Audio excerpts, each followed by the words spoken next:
All right, welcome everyone. So, this is the live interview with Sarah Irani, who lives in Topanga Canyon, California. And she is an amazing woman who loves to play in the mystical realms, especially in relationship with plants.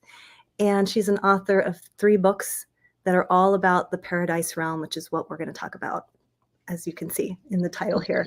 Um, and yeah, and so her interest, her passion is about, how do we regain our connection to nature and this concept of remembering the knowing in our bones.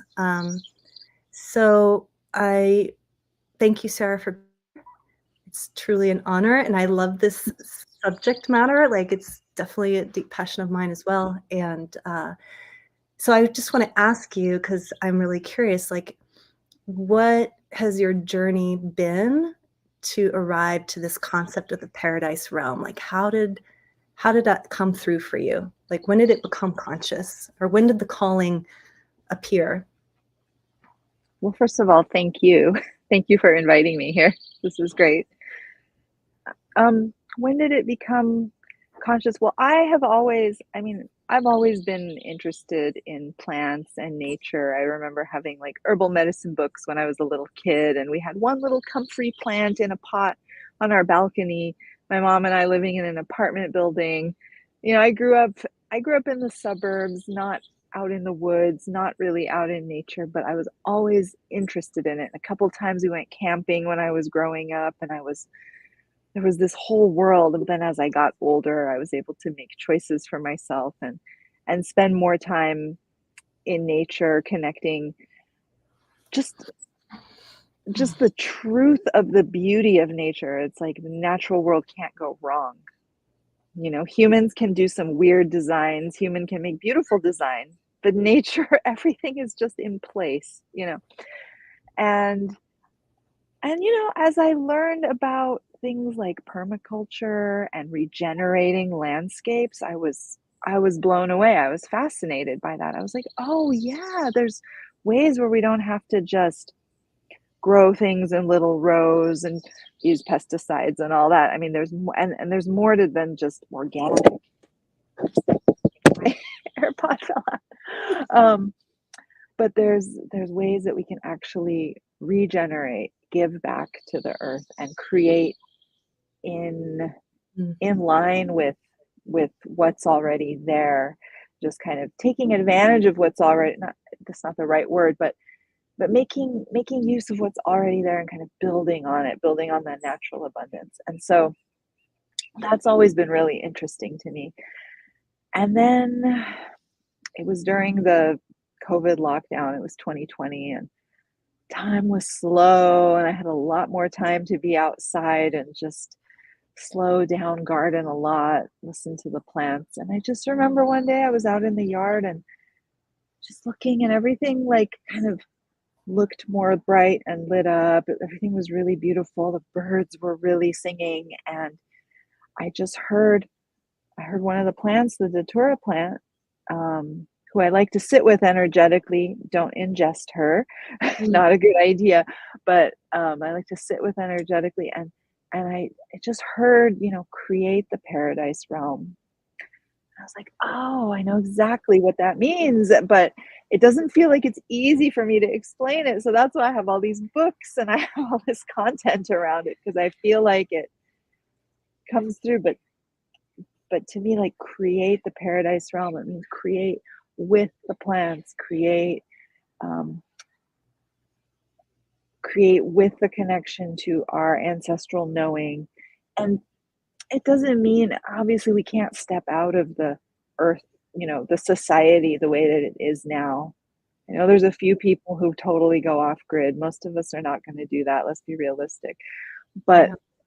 we can spend more of our time and energy, just a little bit more connected to cultivating some native plants, watching how well they grow in the soil that they're used to, with the climate that they're accustomed to, and then, like, sometimes I'll go in the yard and I will just look really closely.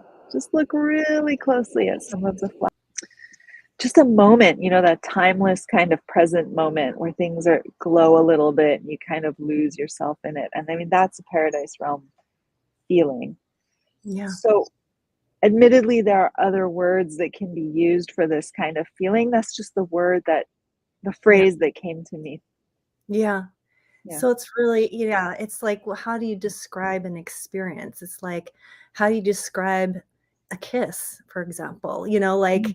You could describe it in so many different ways. And, you know, I feel like what you said about, in communicating with plants, I think that there's a lot of people.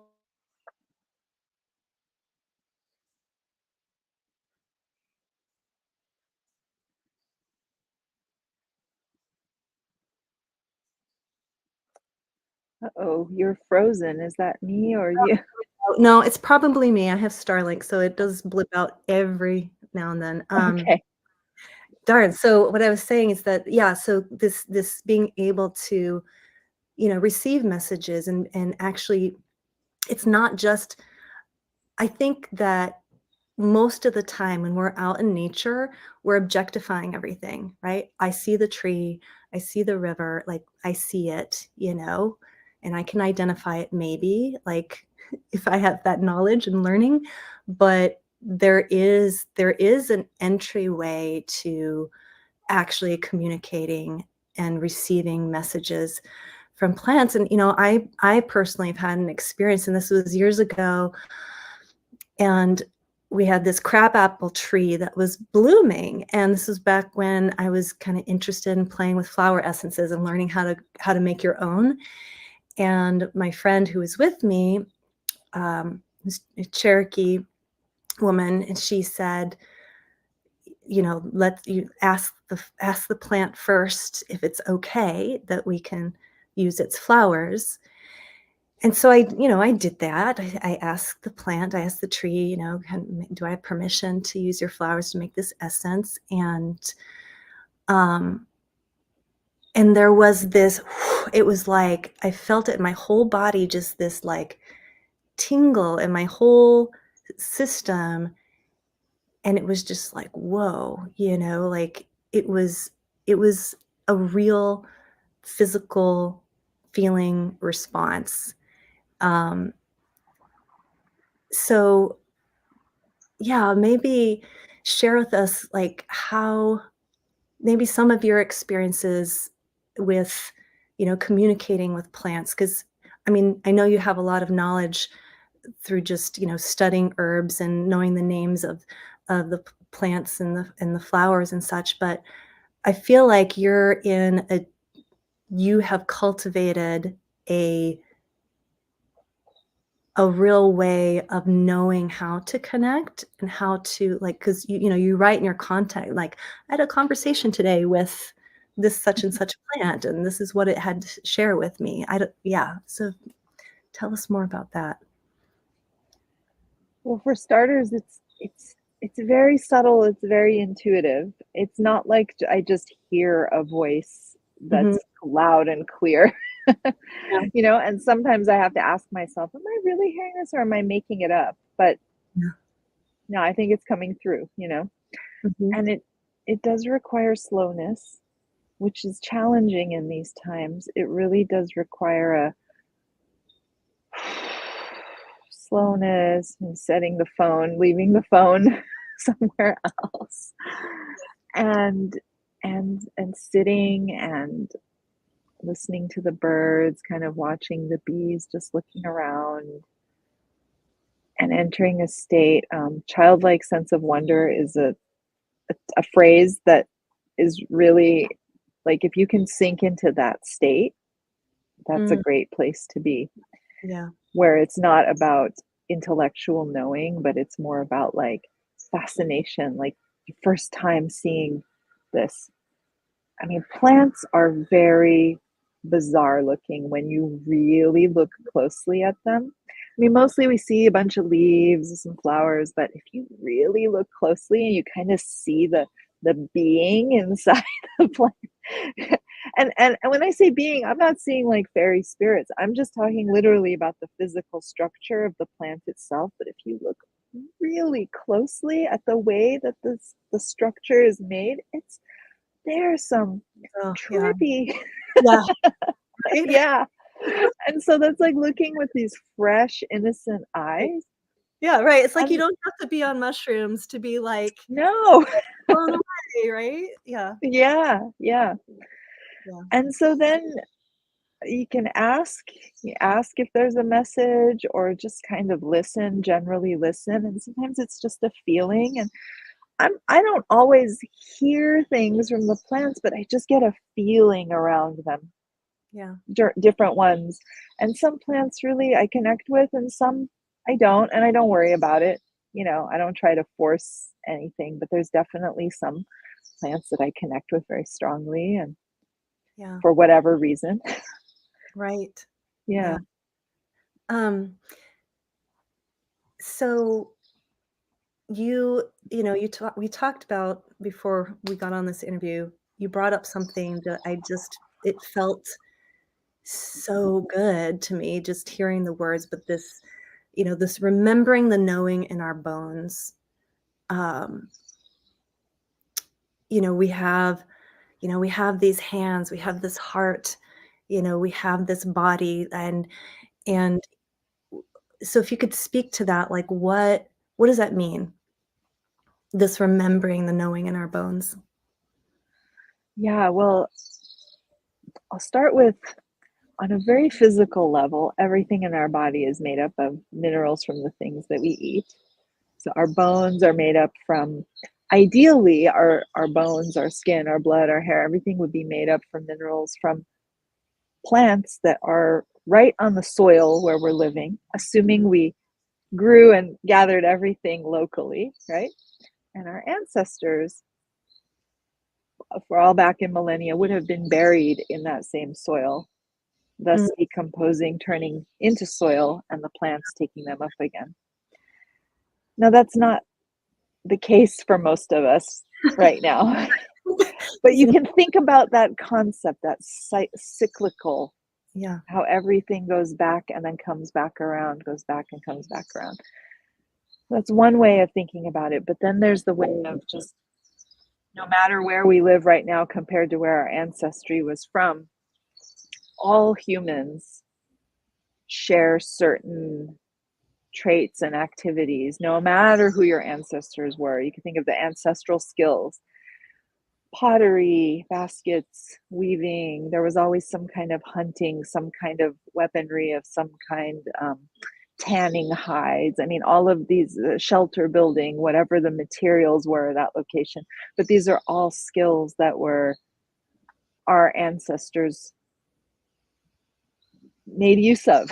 Yeah. And so our hands, we have these amazing dexterous hands, and these bodies that want to move, they want to climb, they want to stretch, they want to go up and down rocks and mountains. And a lot of us sit on our computers. It's true. I work on my computer a lot, but Mhm. I do get out into the mountains and hike, and um, I do make baskets sometimes from these vines that grow on the property where I live. It's not the traditional basket making of the native people who lived here before me. It's just these vines that are sort of invasive. They're sort of weeds. Why do Mhm. my AirPods keep falling out? My ears are too excited. But but it's a plant that grows in abundance and happens to have good, strong, flexible vines. Yeah. And then I actually hired someone locally who knew how to make baskets, and he came and he showed me how to do it. Took notes, took a video, practiced multiple times. My baskets are not perfect, they're not straight, but they are sturdy enough to hold things. But they're not anything you'd see in like a museum, but Right. they're mine. Like I Yeah, made them. I yeah. know the story of how they came to be. I know the hands that created them. I know what plant they came from. So they're really special to me. And Mhm. one day when they're no longer functional, they'll just go back to the earth. And that's part of this beauty of the paradise realm. Like, it's very, very simple in a way, Yeah. because now I have this relationship with that plant and that particular plant, and I have that relationship with this landscape, and I have made things with my hands, and in some of these baskets I store uh, parts of plants that I've gathered, like, in them, like it's a whole combined thing. And yes, I have technology in the house. I have a car. Yes, I'm not like this witchy woman completely living off the grid. But I have places, I have experiences, I have moments that take me into that space. Yeah. And that's what's important. Like, as much as you can, Yeah. cultivate that. Yeah, it's like we're in such an interesting time where we have this technology that, quite honestly, most of us don't even understand how it got here, right? Like, we don't even know, like, how does it work, but we're using it. Like, I don't know how the internet works. I could never explain it, but it's here.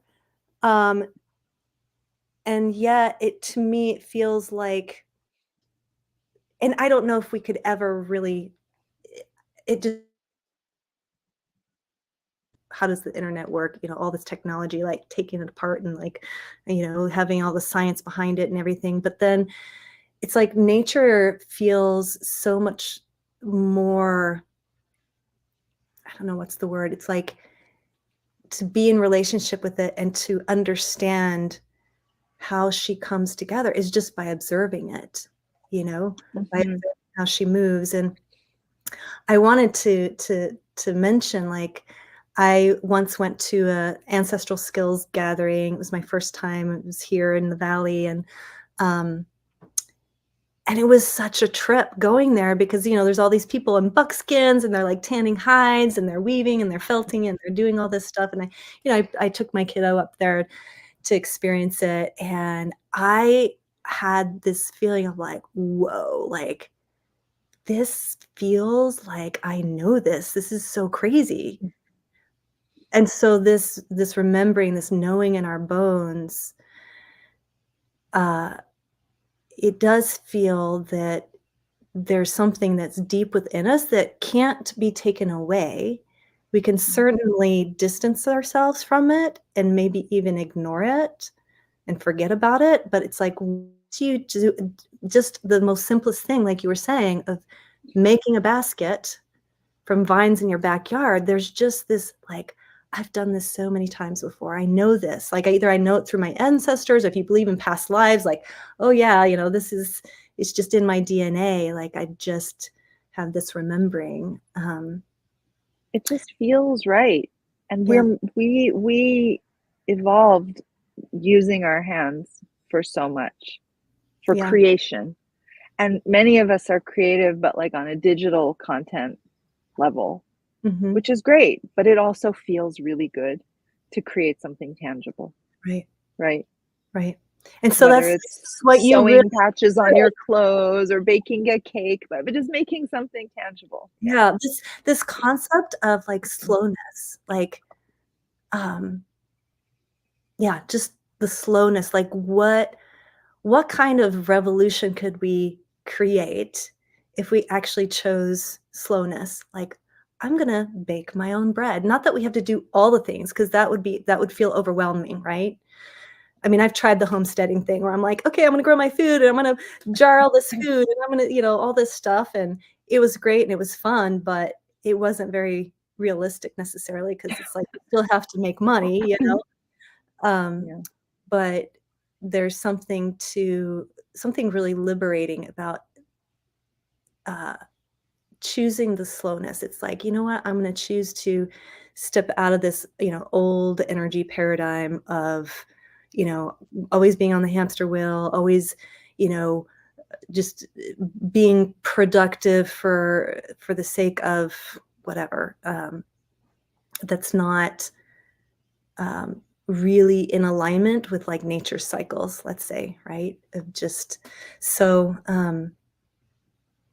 so before we close here, um, how does your book guide others to the paradise realm? If you could talk about your book, like, what it's got art, it's got journal prompts, like, if you could talk about that. Well, I have 3 books. Could I quickly talk about all 3 of them? Yeah. Please. Yeah. Well, the first one that I made was Remember the Paradise Realm, and this one came through as an idea of, uh, different art that I had, photography, drawings, and photo collage, and making collages, scanning them, different paintings, putting it all together, but also you can see the blank page, there's journal prompts Mhm, throughout, mhm, um, in between all the let's see, I'm trying to find another journal prompt page. In between the art and the writing, there's various journal prompt pages. mhm. And the journey, well, it's also called a creative spell book for modern mystics. And the idea I was Your words are amazing. Sorry to say.